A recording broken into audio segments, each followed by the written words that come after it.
On se connecte au marché.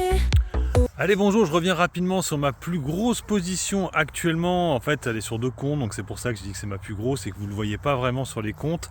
Alors, on le voit quand même, parce que j'ai quand même 1600 € dessus. C'est bien sûr la société Air Liquide, alors, parce qu'effectivement, j'ai 10 actions sur mon compte PEA.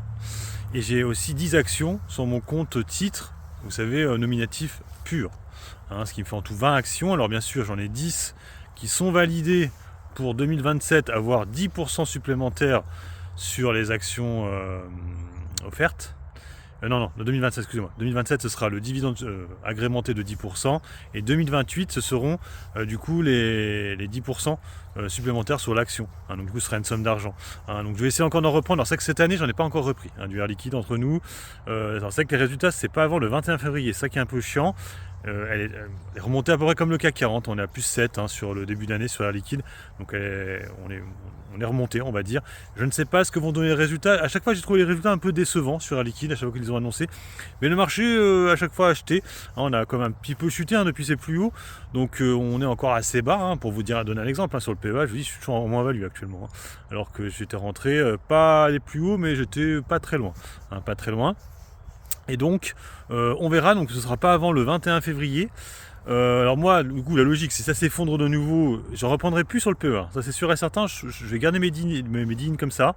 Peut-être même voir peut-être les alléger, parce qu'en fait, pour moi, ça change rien de faire date là-dessus, parce que je ne les ai pas changés au nominatif administré. Je vous rappelle pourquoi, parce qu'en fait, c'est trop cher. Ça coûte 18 € pour 10 actions, ça n'a aucun intérêt de le faire, donc je ne l'ai pas fait. J'ai préféré acheter au nominatif pur. Pour moi, c'est plus simple. Comme ça, elles sont directement en pur, et comme ça, c'est bon. Ça fait date et c'est cool. Donc, on verra, mais c'est donc en gros, si on fait le cumul des deux, c'est ma plus grosse position sur les deux comptes, avec à plus de 3000 € sur ces 3200 €.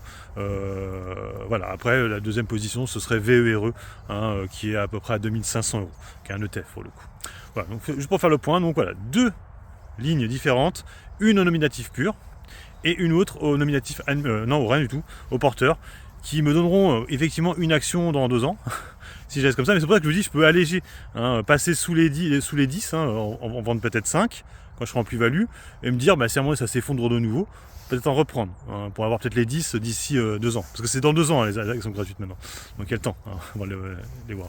Et puis du coup, vous l'avez vu aussi, j'ai repris du Total Energy, qui elle aura ses résultats cette semaine, Total Energy. Donc je vous ferai une vidéo par rapport à ça, par rapport aux résultats. Allez, sur ce, je vous laisse, bon investissement, bon trade, ciao ciao.